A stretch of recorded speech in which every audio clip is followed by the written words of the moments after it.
Terima kasih Dewan Juri yang terhormat.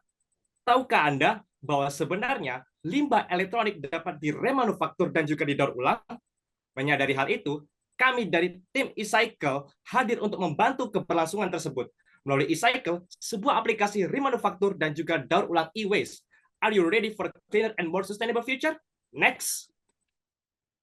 Saat ini, kita menghadapi masalah mendesak dengan limbah elektronik atau e-waste. Menurut laporan Global E-Waste Monitor, pada tahun 2019, e-waste global mencapai 53,6 juta ton dan diproyeksikan mencapai 74,7 juta ton pada tahun 2030. Bayangkan tumpukan sampah elektronik tersebut. Di satu sisi, e-waste berdampak buruk baik bagi lingkungan maupun untuk kesehatan kita, apalagi jika tidak ditangani dengan baik Dewan Juri yang terhormat. Namun, di sisi lain, limbah elektronik memiliki logam berharga yang bisa didaur ulang atau bahkan diremanufaktur. Next. Berdasarkan riset pengguna kami, 73% dari responden tidak tahu bahwa sampah elektronik bisa diremanufaktur. Parahnya lagi, banyak pengguna tidak tahu harus berbuat apa dengan barang elektronik mereka yang telah rusak. Ideation kami berkonklusi untuk menciptakan platform digital berbasis e-waste to reward pertama di Indonesia yang menghubungkan perusahaan yang memiliki teknologi remanufaktur dengan masyarakat yang bingung harus melakukan apa dengan sampah elektroniknya. Next. Memperkenalkan eCycle, aplikasi eCycle dan sebuah media pengguna misalnya e-waste mereka. Kami bekerja sama dengan organisasi dan diekstraksi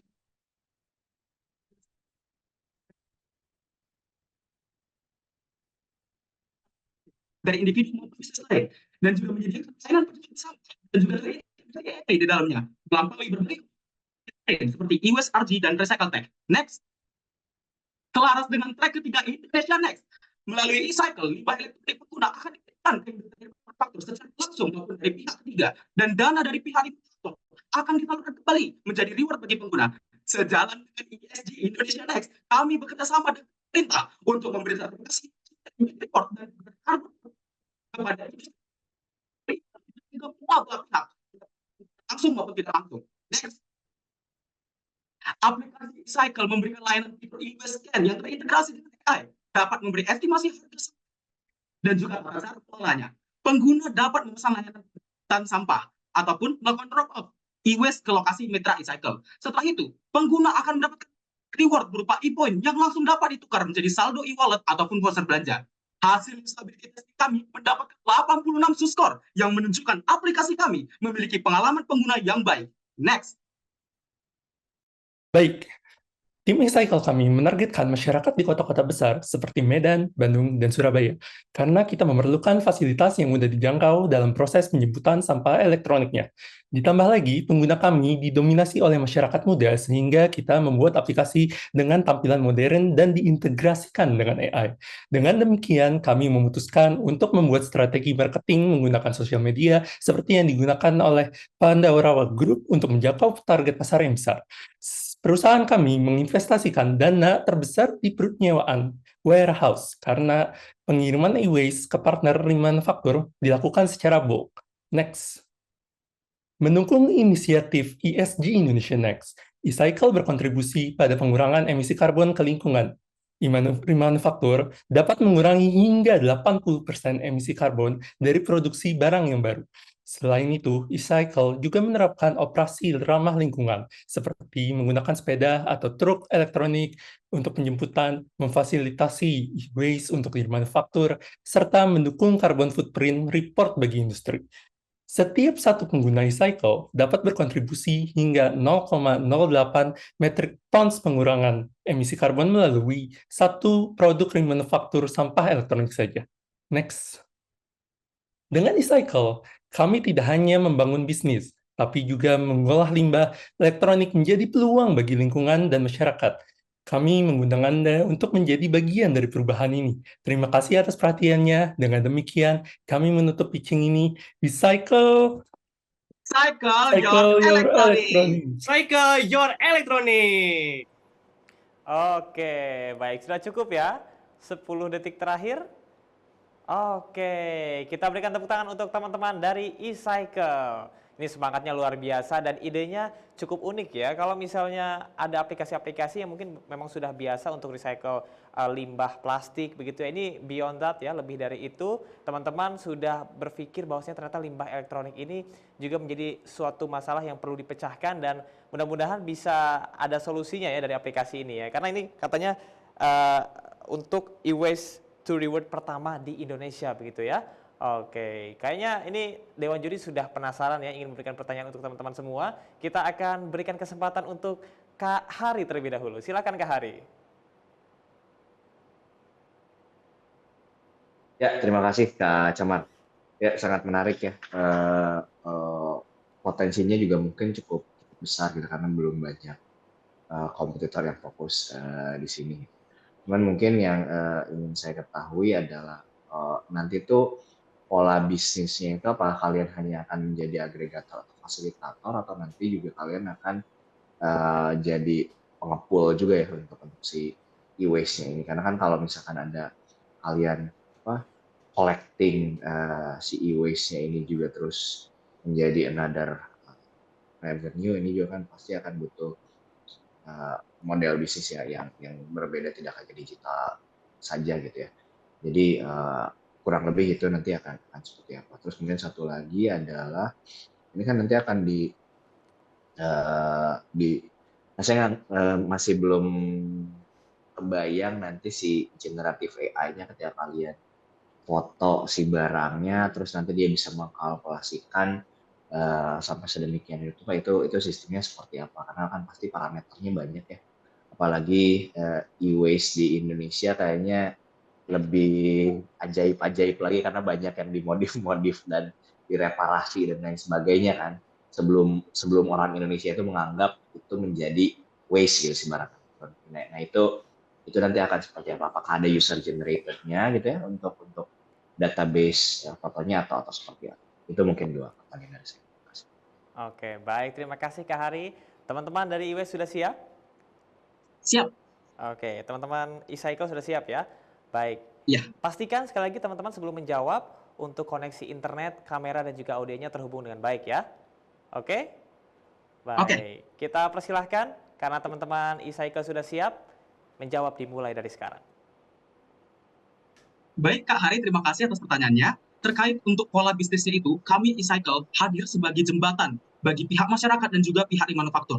Kami menyadari dari user research kami bahwasannya masyarakat itu bahkan tidak tahu bagaimana cara remanufaktur atau bahkan tidak tahu remanufaktur itu apa untuk elektronik. Nah, kami ingin menyediakan sebuah platform untuk menghidupkan kembali sampah elektronik tersebut kepada pihak remanufaktur. Nah, jadi kami itu menghubungkan pihak masyarakat dan juga pihak remanufaktur. Jadi kami bakal mengepul semua e-waste tersebut dan akan dikirimkan langsung ke pihak manufaktur seperti Samsung atau LG dan lain-lain secara bulk. Dan yang kedua, terkait sistem generatif AI-nya bagaimana? Kami sebenarnya telah mengembangkan model AI kami untuk image processing-nya, untuk e-waste-nya, dan telah mendapatkan sekitar 96% akurasi. Kami itu menggunakan database yang telah tersedia di Kaggle dan juga itu udah mencakup banyak sekali jenis e-waste, mulai dari TV, berbagai jenis TV, berbagai jenis PCB, handphone, dan lain-lain. Jadi, masyarakat yang merasa bahwa, oh ini aku udah tidak pakai lagi, oh aku tidak menggunakan lagi, ini udah numpuk. Nah, itu bisa di-scan-nya dan dia akan tahu, oh ini estimasi harganya itu sekitar segini gitu. Oke, 55 detik terakhir silahkan yang ingin menambahkan. Untuk estimasi harganya, kita masukin estimasi harga dari harga pasar, yang mana produk-produk refurbish itu kan harga pasarnya itu lebih rendah. Nah, itu kita kayak buat estimasi biar harga refurbish itu setidaknya yang barang elektronik sampahnya 10% dari harga produk yang udah refurbish-nya gitu. Jadi kita bisa masukin ke AI dan AI bisa deteksi itu harganya menyesuaikan dengan hasil scanning. Oke, 10 detik terakhir. Sudah Dan cukup? saya izin menambahkan juga, izin menambahkan bahwasanya juga kita juga menyediakan laporan jejak karbon untuk mastiin proses daur ulang itu dilakukan secara efisien dan berkelanjutan. Terima kasih. 5, 4, 3, 2, 1. Baik, terima kasih teman-teman e-cycle, mudah-mudahan menjawab ya. Selanjutnya kita akan ke juri yang kedua. Ada Kak Hadi, silakan Kak Hadi dengan pertanyaannya. Terima kasih Kak Camar. Saya suka banget dengan semangat kalian bertiga ya. Dan kebetulan saya juga sedang ada project build startup untuk tapi lebih kepada fokus ke elektronik waste juga. Hanya saja mungkin beda beda staging ya. Kalau saya lebih kepada ke reparasi. Nah, saya justru tertarik pada saat bicara bahwa sebetulnya kalian itu ada di staging yang di luar dari project yang saya punya itu.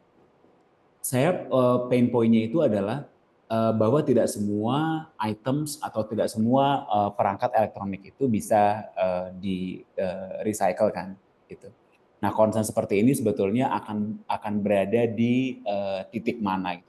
Akan berada under responsibility siapa gitu. Apakah di teman-teman atau mungkin di manufaktur gitu ya. Nah, kemudian ini agak lebih teknis lagi sih sebetulnya, atau lebih kepada hasil assessment teman-teman.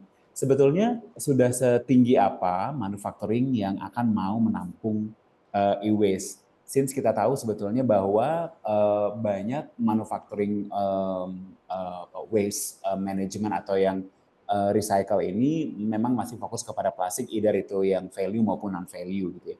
Elektronik terus terang mungkin keterbatasan pengetahuan saya. Nah, sebetulnya dengan keterbatasan manufacturing yang akan mengelola ini, akan seperti apa mitigasi yang teman-teman lakukan? Kemudian e-waste ini kaitannya adalah ke storage gitu ya. Nah, apakah teman-teman sudah memiliki plan terhadap storage atau warehouse untuk penampungan sementara sebelum masuk ke manufacturing? Itu karena kan itu di collect-nya itu kan memang seperti yang disampaikan Kak Harry tadi kan collecting-nya itu kan merupakan challenging juga ya. Terus untuk mendistribusikan ke manufacturing itu perlu storage ataupun warehouse. Nah, bagaimana ingin jalan di mana dulu nih? Itu saja dari saya. Terima kasih teman-teman dari e-cycle. Baik, terima kasih Kak Hadi. Teman-teman e-cycle sudah siap? Sudah jelas pertanyaannya? Siap. Sudah ya? Nah, jelas. Oke.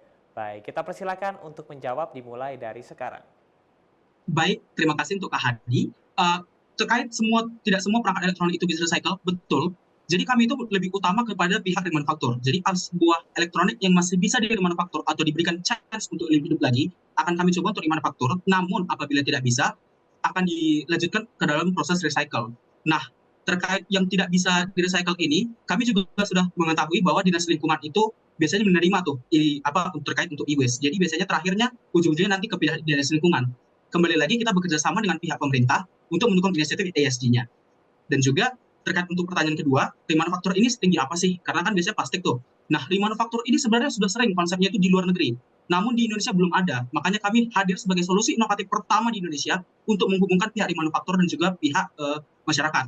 Nah, kalau di luar negeri itu bisnis remanufaktur ini sangat besar karena banyak pihak-pihak di luar sana itu yang memang punya banyak sekali punya e-waste, dan itu bahkan banyak sekali seperti Recycle Tech tadi atau ESWRG itu bisa menerima banyak sekali e-waste. Jadi ini sebenarnya marketnya besar banget.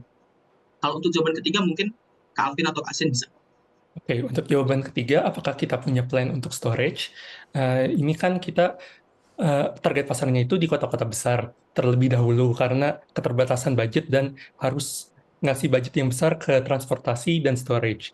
Nah, di sini itu kita bakal kayak sewa ruko terlebih dahulu untuk penyimpanan e-waste-nya dengan biaya yang tidak terlalu besar dibandingkan warehouse.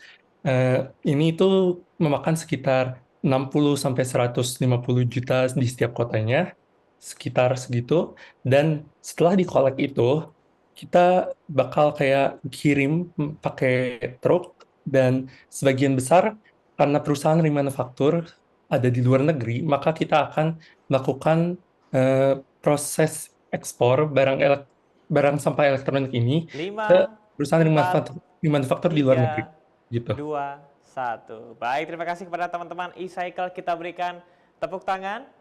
Oke. Untuk pertanyaan terakhir, kita akan persilahkan. Oh, sudah semua ya? Oke. Baik, terima kasih teman-teman. Oh iya, Kak Joan belum ya? Kak Joan. Oke, silakan Kak Joan. Oke, terima kasih. Jadi sebenarnya aku pernah sih ngerjain sedikit ya, ngebantuin untuk recycling plastik gitu, dan juga ada yang kita kerjasama di Malang. Untuk e-waste sendiri aku nggak gitu ngerti. Cuma yang aku pengen tahu nomor satu buat aku tuh user ya. Di sini selalu permasalahannya kan supply, ya kan? Dan pengedukasian gitu. Karena sebenarnya baterai itu kan nggak boleh dibuang gitu aja ya. Tapi banyak yang nggak tahu. Jadi aku pengen denger sih plan dari kamu gimana untuk masalah pengedukasian dan juga biasa insentif untuk user. Kayak yang kamu bilang kalau di Amerika itu pada saat misalnya kamu masukin kaleng Coca-Cola atau gimana, itu kan kamu dapat kayak 10 sen ya. Nah, di sini tuh program yang kamu rencanakan seperti apa supaya supply kamu itu cukup untuk sampai pabrik ini mau ambil gitu. Kalau di Indonesia kan mungkin ada Tetra Pak dan segala macam untuk packaging kan. Jadi buat aku supply sih nomor satu permasalahannya karena kamu ada marketplace, bisa di-sharing sedikit nggak? Oke, Kak Johan, Baik, pertanyaan luar biasa ya. Teman-teman sudah siap untuk menjawab? ya siap saya untuk menjawab. Siap ya. Oke, baik. Kita berikan waktu dimulai dari sekarang. Baik, terima kasih atas pertanyaannya. Pertanyaan yang sangat bagus. Terkait edukasi, kami akan mempertimbangkan 3 hal. Yang pertama adalah kampanye kesadaran publik, yang kedua konten edukasi, dan kemudian partner edukasi. Bagaimana kampanye kesadaran publik tersebut? Melalui media sosial, webinar, dan konten digital untuk meningkatkan awareness tentang bahaya e-waste tersebut. Kemudian bermitra dengan sekolah, universitas, dan komunitas lokal untuk menyelenggarakan program edukasi tersebut. Kemudian tidak kalah penting juga tentang konten, juga membuat artikel, video, dan infografis yang mudah diidentifikasi tentang cara aman membuang dan mendaur ulang e-waste seperti itu. Kemudian gunakan aplikasi untuk memberikan tips harian dan notifikasi pengingat atau reminder tentang daur ulang e-waste. Dan kemudian yang saya sampaikan tadi terkait partnership edukasi itu berkolaborasi dengan organisasi lingkungan untuk mengedukasi masyarakat tentang pentingnya remanufaktur e-waste dan manfaatnya terhadap lingkungan. Bicara soal insentif juga saya bisa memberikan 3 poin. Yang pertama program penghargaan, itu dalam ini memberikan poin reward setiap kali pengguna menyerahkan e-waste yang bisa ditukar dengan diskon, produk ramah lingkungan atau uang tunai. Dan kemudian juga menyediakan insentif khusus untuk pengguna yang mendaur ulang dalam jumlah besar atau secara konsisten. Kemudian ada skema cash atau donasi. Ya, ini mengembalikan sebagian nilai dari perangkat yang diserahkan dalam bentuk cashback atau menyumbangkan sebagian dari nilai tersebut ke badan amal lingkungan atas nama pengguna. Kemudian yang tak kalah penting, fasilitas pengumpulan yang mudah. Bagaimana maksudnya? Maksudnya adalah menyediakan layanan penjemputan gratis atau drop off poin yang strategis atau mudah diakses untuk memudahkan atau mungkin teman-teman ingin menambahkan dari poin saya, Grand ataupun Alvin. Oke, Ya, aku izin 25 nambahkan ya. detik. Terkait, Ya. oke, terkait untuk edukasi itu, di dalam aplikasinya kalau Kak Johan udah bisa lihat, itu ada juga platform untuk support artikel. Jadi dia ada platform artikel untuk mengedukasi dan juga terkait untuk supply. Nah, itu ada salah satunya contohnya bisa bermitra dengan bank sampah. Kalau di luar negeri seperti itu dia untuk tempat supply-nya, sehingga dikumpulkan dan banyak. Dan juga bisa dari organisasi seperti IWSRG. Kita bisa bekerja sama dengan volunteer dan organisasi yang ada di Indonesia sekarang. Oke, pas sekali waktunya sudah habis. Kita berikan tepuk tangan untuk teman-teman dari e-cycle. Wah, ini luar biasa ya, idenya cukup menarik. Dan kalau betul-betul bisa diimplementasikan, tentunya tadi seperti yang sudah teman-teman bilang, ini bisa menjadi the first, the one and only ya. Baik, dan demikian Dewan Juri berakhir untuk sesi pitching bagi teman-teman dari e-cycle.